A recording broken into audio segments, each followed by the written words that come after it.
Senators Angus King and Susan Collins are co-sponsoring a bill that would allow the Coast Guard to enter into intergovernmental support agreements. Legislation would allow the Coast Guard to purchase support from the state and local government instead of contracting with a private company. For instance, the Coast Guard could work directly with municipalities and state agencies for projects like roadwork, emergency dispatch, snow removal, and waste management.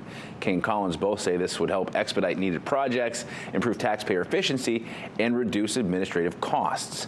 Other military branches already have the authority to enter into these partnerships.